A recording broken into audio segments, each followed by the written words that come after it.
Morning voice എന്ന അനുഗ്രഹീത പ്രോഗ്രാമിലേക്ക് ഏവർക്കും സ്വാഗതം. ദൈവനാമമഹത്വത്തിനായി ഒരു ഗാനം നമുക്കിപ്പോൾ ശ്രവിക്കാം.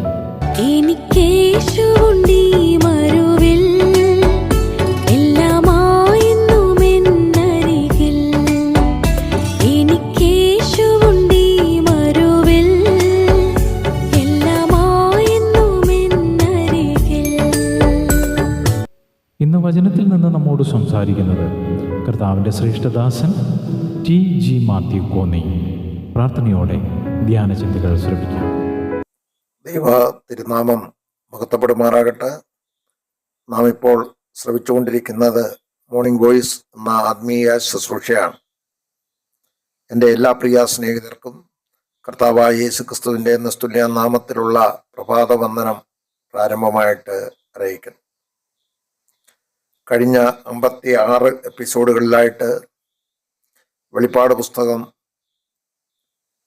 1, 2 അധ്യായത്തിൽ നിന്നും 3-ാം അധ്യായം അതിൻ്റെ 21-ാം വാക്യം വരെയും നാം അല്പമായിട്ട് വിചിന്തനം ചെയ്യുവാൻ തക്കവണ്ണം കർത്താവ് നമ്മെ സഹായിച്ചു. ഇന്ന് അതിൻ്റെ ഒടുവിലത്തെ വാക്യമായിരിക്കുന്ന 3-ാം അധ്യായം 22-ാം വാക്യം വായിച്ച് അതിൽ നിന്നും കർത്താവ് തരുന്ന ആലോചനയ്ക്കൊത്തവണ്ണം നമുക്കൊരുമിച്ച് പങ്കുവെക്കാമെന്നാണ് കർത്താവിൽ ആശ്രയിച്ച് ആഗ്രഹിക്കുന്നത്. ഞാൻ പ്രാരംഭമായിട്ട് ആ വാക്യം ഒന്ന് വായിക്കുന്നു. ആത്മാവ് സഭകളോട് പറയുന്നത് എന്തെന്ന് ചെവിയുള്ളവൻ കേൾക്കട്ടെ. കഴിഞ്ഞ എപ്പിസോഡിൽ ജയാളികൾക്ക് ലഭിക്കുന്ന വരത്തെക്കുറിച്ചാണ് നാം ചിന്തിച്ചത്. അതിൻ്റെ മാതൃക കർത്താവ് തന്നെയാണ്. നമ്മളവിടെ വായിച്ചു,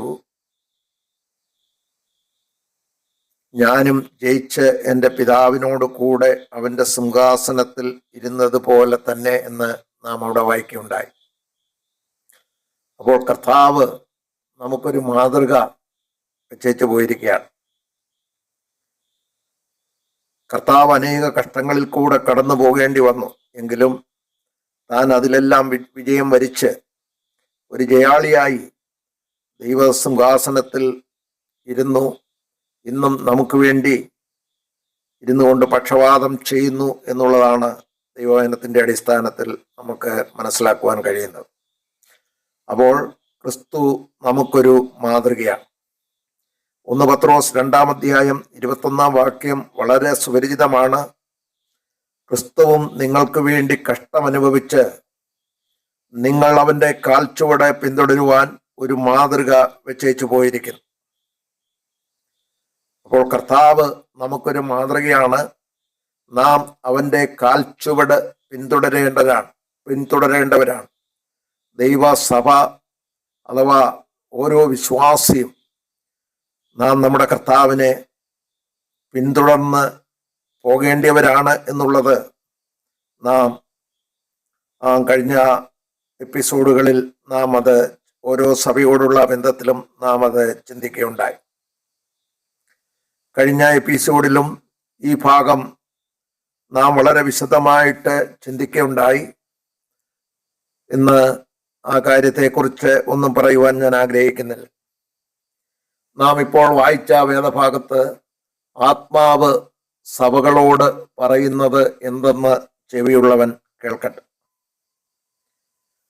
യേശു കർത്താവ് യോഹന്നാനോട് സംസാരിച്ചത് ദൈവാത്മാവിലൂടെയാണ്.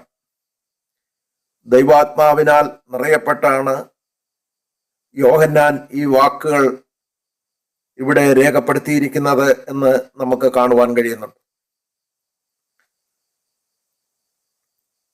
ആസ്യയിലെ 7 സഭകളോടുള്ള ബന്ധത്തിലും ഇതേ പ്രയോഗം തന്നെ ആവർത്തിച്ചിരിക്കുന്നതായിട്ട് നമുക്ക് കാണുവാൻ കഴിയുന്നുണ്ട്. ഇന്ന് ഉള്ള സഭകളോടുള്ള ബന്ധത്തിലും വിശ്വാസികളോട് വ്യക്തിപരമായും കർത്താവിന് പറയുവാനുള്ളത് ഇതൊന്ന് മാത്രമാണ്, ചെവിയുള്ളവൻ കേൾക്കട്ടെ എന്നുള്ളത്. വെളിപ്പാട് പുസ്തകം 2-ാം അധ്യായം 7-ാം വാക്യം എഫെസോസ് സഭയോടുള്ള ബന്ധത്തിലും 11-ാം വാക്യം സ്മുർന്ന സഭയോടുള്ള ബന്ധത്തിലും 17-ാം വാക്യം പെർഗമോസ് സഭയോടുള്ള ബന്ധത്തിലും 29-ാം വാക്യം തുയത്തേര സഭയോടുള്ള ബന്ധത്തിലും 3-ാം അധ്യായം 6-ാം വാക്യം സർദീസ് സഭയോടുള്ള ബന്ധത്തിലും 3:13 ഫിലദൽഫിയ സഭയോടുള്ള ബന്ധത്തിലും 3:22 ലവോദിക്ക സഭയോടുള്ള ബന്ധത്തിലും ഈ കാര്യം ആവർത്തിച്ച് അവിടെ വ്യക്തമാക്കുന്നതായിട്ട് നമുക്ക് കാണുന്നതിനായിട്ട് സാധിക്കുന്നുണ്ട്. അപ്പോൾ കർത്താവിൻ്റെ ഈ പ്രസ്താവനയുടെ പ്രാധാന്യം എത്രത്തോളം ഉണ്ട് എന്ന് നമുക്ക് ഈ വാക്യത്തിലൂടെ മനസ്സിലാക്കുവാൻ കഴിയും. ഓരോ സഭയുടെയും ഉള്ള അവസ്ഥ അറിയുന്നവനാണ് സഭാകാന്തനായ കർത്താവ്. തൻ്റെ സഭ, നമുക്കറിയാം, ഈ ദുഷ്ടലോകത്തിൽ നിന്നും തൻ്റെ രക്തം കൊടുത്ത് വിലയ്ക്ക് വാങ്ങിയ ദൈവസഭ. അപ്പോസ്തല പ്രവൃത്തികളിൽ നമുക്കത് കാണുന്നതിനായിട്ട് സാധിക്കുന്നുണ്ട്. താൻ തൻ്റെ രക്തത്താൽ സമ്പാദിച്ച സഭ എന്നാണ് അവിടെ രേഖപ്പെടുത്തിയിരിക്കുന്നത്. അങ്ങനെ കർത്താവ് വില കൊടുത്തു വാങ്ങിയതായ ദൈവസഭ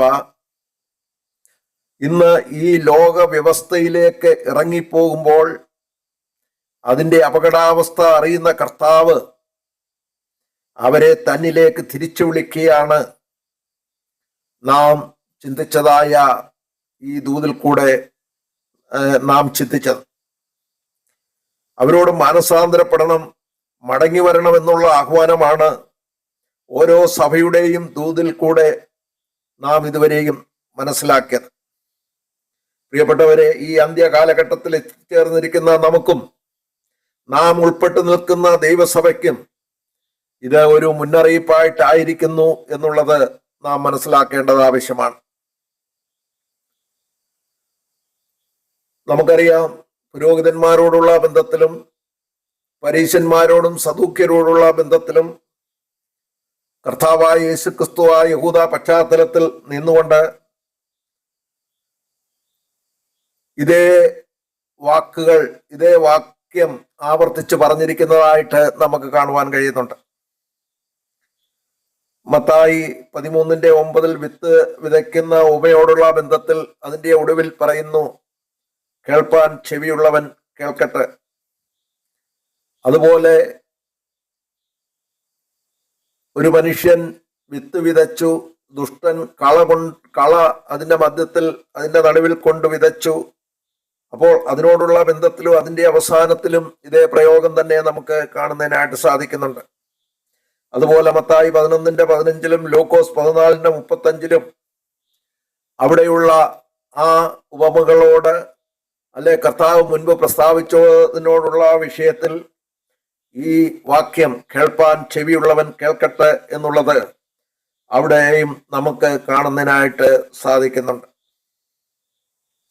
ഇവിടെ നിന്നും നാം മനസ്സിലാക്കിയിരിക്കേണ്ട കാര്യം ഈ ദൈവവചനത്തിൻ്റെ പ്രാധാന്യതയും അത് അനുസരിക്കേണ്ടതിൻ്റെ ആവശ്യകതയും നമുക്ക് നൽകിത്തരികയാണ് കർത്താവ് ചെയ്തിരിക്കുന്നത് എന്നുള്ളത് നമുക്ക് കാണുവാൻ കഴിയുന്നുണ്ട്. ചെവിയുള്ളവൻ കേൾക്കട്ടെ, അർത്താൽ ശ്രദ്ധയോടെ കൈക്കൊള്ളണം, അതിനെ അവഗണിച്ചു കളയരുത്. കർത്താവ് പറയുന്നുണ്ടല്ലോ, ആരെങ്കിലും എൻ്റെ ശബ്ദം കേട്ട് കർത്താവ് അവിടെ നിന്നുകൊണ്ട് മുട്ടിക്കൊണ്ടിരിക്കുകയാണ്. കർത്താവ് നൽകിത്തരുന്ന ഈ അവസരങ്ങളെ നാം ഒരിക്കലും തള്ളിക്കളയരുത്.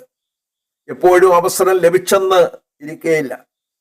എന്നാൽ കർത്താവിൻ്റെ നമ്മോടുള്ള ദീർഘക്ഷമയാണെന്ന് മനസ്സിലാക്കി നാം അതിനെ അവഗണിച്ചു കളയാതെ അത് ഏറ്റെടുത്ത് മുന്നോട്ട് പോകുവാൻ കർത്താവിൻ്റെ കൃപയിൽ ആശ്രയിച്ച് നാം മുന്നോട്ട് പോകേണ്ടത് ആവശ്യമാണ്.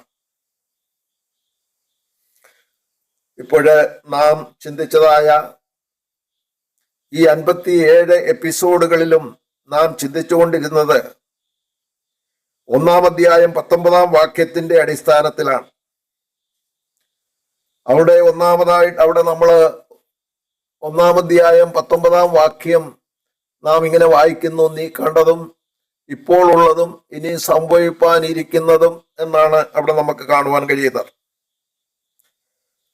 ഒന്നാമതായിട്ട് നീ കണ്ടത്, യോഹന്നാനോടുള്ള ബന്ധത്തിൽ നമുക്ക് അത് കാണുവാൻ കഴിയുന്നുണ്ട്.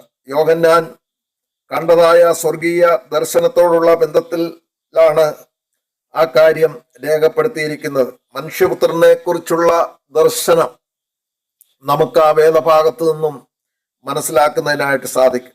രണ്ടാമത്തെ കാര്യം അവിടെ കാണുന്നത് ഇപ്പോഴുള്ളത്, അത് 2-3 അധ്യായത്തിലുള്ള വർത്തമാനം കാലങ്ങളെ കുറിക്കുന്ന 2-ാം ഭാഗമാണ്. അർത്ഥാൽ അപ്പോസ്തോല കാലഘട്ടം മുതൽ ക്രിസ്തുവിന്റെ മധ്യാകാശ വരവ് വരെയുള്ള സഭാകാലഘട്ടം ആണ് അവിടെ രേഖപ്പെടുത്തിയിരിക്കുന്നത്. ഈ വിഷയങ്ങളോടുള്ള ബന്ധത്തിൽ ചില ആത്മീയ സത്യങ്ങൾ വചനാടിസ്ഥാനത്തിൽ വിചിന്തനം ചെയ്യുവാൻ ഇടയായി എന്നാണ് കരുതുന്നത്. കർത്താവ് ഇക്കാര്യത്തിൽ വളരെ സഹായിച്ചു. വളരെ ദൈവകൃപ നമുക്കൊരുമിച്ച് അനുഭവിപ്പാൻ ഇടയായി തീർന്നു. അതുകൊണ്ട് കർത്താവ് നമ്മെ സഹായിക്കട്ടെ. അവിടുത്തെ ശബ്ദം ശ്രദ്ധയോടുകൂടെ കൈക്കൊണ്ട് കർത്താവിനായിട്ട് ജീവിക്കാം. ദൈവം നമ്മെ സഹായിക്കട്ടെ. ആമേൻ. ഇതുവരെ ഞങ്ങളെ ശ്രദ്ധിച്ച എല്ലാവർക്കും വീണ്ടും വരുന്ന കർത്താവിൻ്റെ വിശുദ്ധമായ യേശു ക്രിസ്തുവിൻ്റെ നാമത്തിൽ ഞങ്ങളുടെ സ്നേഹവന്ദനം അറിയിക്കുന്നു.